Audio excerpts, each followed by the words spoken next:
So this is the tafsir of Surah Quraysh.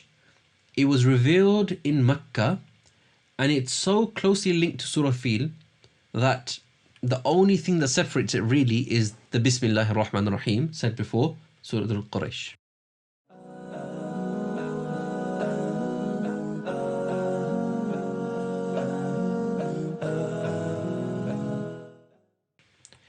Now Surah Fil, it discusses that an army was defeated and the Quraysh were protected and gathered together.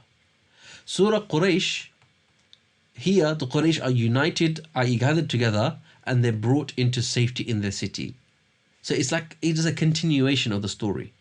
So here we have أعوذ بالله من الشيطان الرجيم بسم الله الرحمن الرحيم لإيلاف قريش إيلافهم رحلة الشتاء والصيف فليعبدوا رب هذا البيت الذي أطعمهم من جوع وآمنهم من خوف.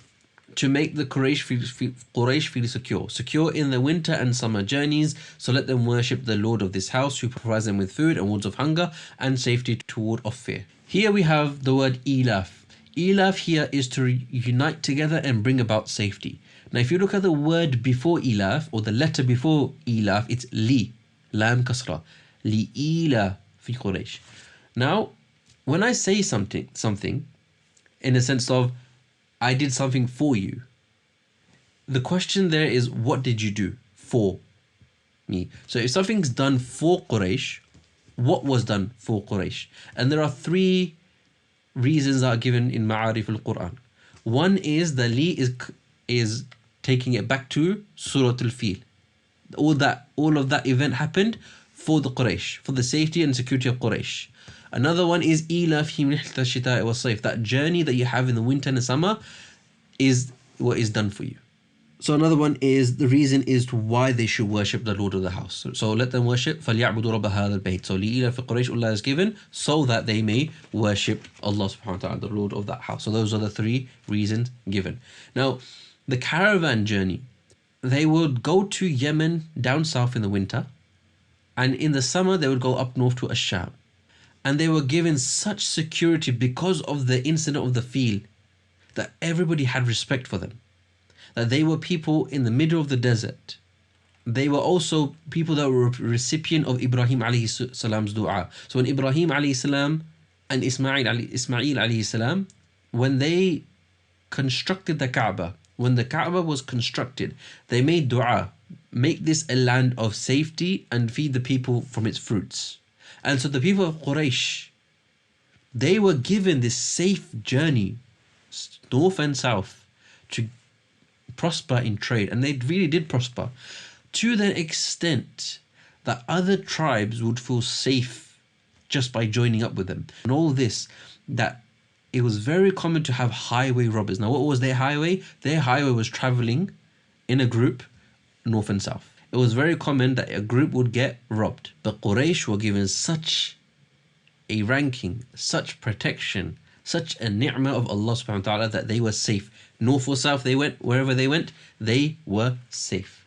And there's this nice image created by Muslim hands, where in the north you have all the blue region is Ash-Sham, which consists of modern day Syria, Lebanon, Palestine and Jordan. May Allah subhanahu wa ta'ala liberate those lands, and may they fall into the hands of true justice under Islam. And then down in south you have Yemen. May Allah subhanahu wa ta'ala again liberate them. May Allah subhanahu wa ta'ala grant them success. May Allah grant ease to our Muslim brothers and sisters that are suffering there. But you can see here the journey, north to Sham and south to Yemen. And there are certain hadith that are mentioned here by Muslim hands. Faith, one of the common one is that faith is in Yemen. Another one is that Yemen is called Yemen because it's situated to the right of Kaaba. Yameen means right and Shimal means left. So hence Sham is called left. So that's one of the narrations in Bukhari mentioned here. And in summary, Surah Quraysh, gratitude. Be grateful for the safety and food that you have. You know, alhamdulillah, we are people that sit in comfort here. When we break our fast, we have so many options That we end up stuffing ourselves, astaghfirullah, so much so that it affects our salah. Allah has granted us safety, but our brothers and sisters around the world, they're suffering.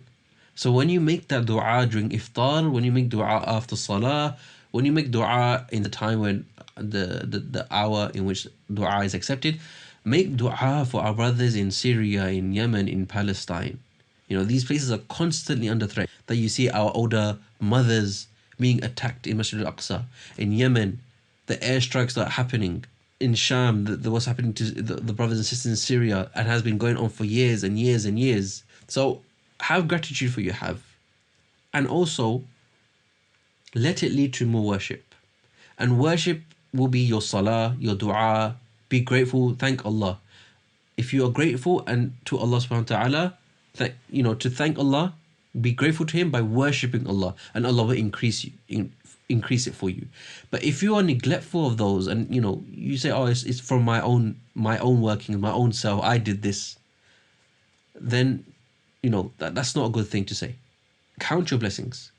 Be mindful of the blessings that you have, and always look down to people that have less than you, because that is where your humility will come from. Never look, one of the biggest trials, and we've discussed wealth in so many surahs, Surah Al-Hamazah, Surah Al-Takathur. We discussed wealth. One of the cures to not wanting more is looking to people who have less, as is the prophetic advice that we receive. Look to people who have less than you. The person that is rich is the person who has contentment. So look to people who have less than us, and then you realize, you know what? I'm a millionaire, I'm a billionaire, I'm rich. What I have is other people don't even have this, the security that I have, the walls that I have, the items I have. And then you remember the last ayah of Surah At-Takathur, ثُمَّ لَتُسْأَلُنَّ يَوْمَئِذٍ عَنِ النَّعِيمِ, that I will be asked about every single ni'mah, everything that I have, I will be accountable for. I will be asked about it. What do you have? What did you use it for? How did you receive it? You will be asked about everything we have. So my advice to myself, first and foremost, and to yourselves, is be grateful for what we do have, let it lead to worship, and look at other people that have less than us, make dua for them, be content with what you have. Don't look towards what people have more than you, because that will just lead you to a cycle where you are not content, you are not happy, you will just want more and more, and it will distract you from your ultimate goal, which is the pleasure of Allah subhanahu wa ta'ala, i.e. Jannah. May Allah subhanahu wa ta'ala enter us into it. وآخر دعوانا علي الحمد لله رب العالمين.